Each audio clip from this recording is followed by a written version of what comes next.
Lorsqu'on veut à tout prix devenir beau à sa guise, il y a un prix à payer. La chirurgie plastique est une option. La chirurgie plastique, c'est la chirurgie qui molle.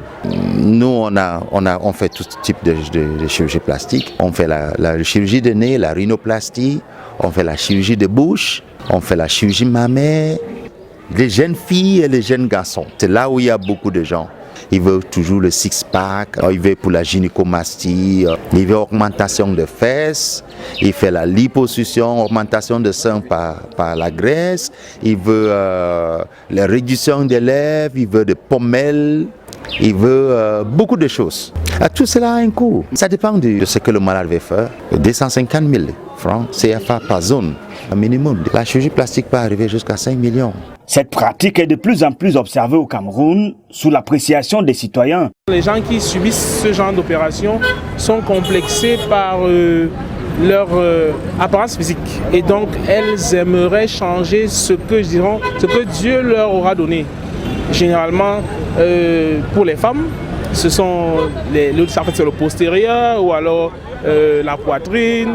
C'est Dieu qui nous a créés tels que nous sommes, chacune selon sa forme et selon, pour moi aussi, des besoins. Parce que là, quand on parle des formes, on doit notamment penser à Dieu. Parce que c'est lui qui a bien voulu que nous soyons tels que nous sommes. Donc, aller commencer à chercher à changer, c'est aller contre la nature. Les meilleurs clients sont des jeunes, mais pas tous. Moi, j'aime mon corps comme il est. Je me sens bien dans ma peau, je n'ai pas de soucis. Je n'ai pas besoin de chirurgie en fait pour moi. Je me sens bien dans ma peau. Si mon époux me fait une telle demande, il a déclenché les problèmes parce que je pense qu'en venant vers moi pour m'épouser, il m'a bien vu. Et il a accepté tout le paquet, tout le gros paquet comme ça, s'il faut le dire. Donc du coup, je vais plutôt prendre ça comme étant une offense. Certaines personnes ont été flattées de passer dans un bloc opératoire, mais se sont aussitôt rétractées après les conseils des amis. Au départ, j'ai aimé.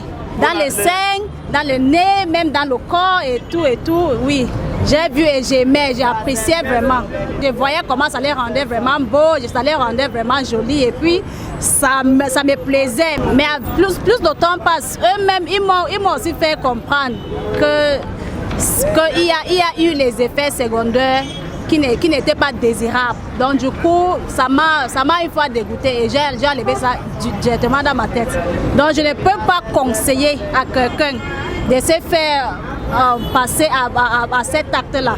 Parce qu'entre-temps, ça va te rendre jolie aujourd'hui, mais il y a les conséquences qui vont venir plus tard. Devenir un peu plus jolie, c'est bien, mais il faut surtout penser à sa santé. Généralement, les complications à court terme, ce sont les ecchymoses, ce sont les hyperpigmentations, ça peut être le lâchage du tissu. À moyen terme, c'est l'aspect psychologique.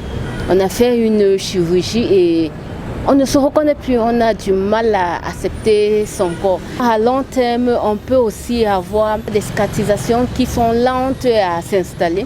On peut avoir même des kéloïdes. À ça aussi peuvent s'ajouter des œdèmes, sans oublier des douleurs. Il y a souvent un trouble de la sensibilité qui peuvent durer des semaines, des mois, voire même des années. Même si la chirurgie en elle-même a été faite par un chirurgien de renommée hyper professionnel avec un CV conséquent, on va toujours essayer de réparer, mais il y a des cas où, surtout pour celles qui sont faites sur la peau noire qui est sujette à des kéloïdes, après la chirurgie, si on a fait des kéloïdes, on peut refaire une autre chirurgie pour réparer. Il y a des risques de récidive en fonction de l'endroit où la chirurgie a été, de la localisation où a été faite la chirurgie. Et puis il y a des cas où, si c'est par exemple les kéloïdes, on fera à vie, où on va faire tout le temps des infiltrations constamment.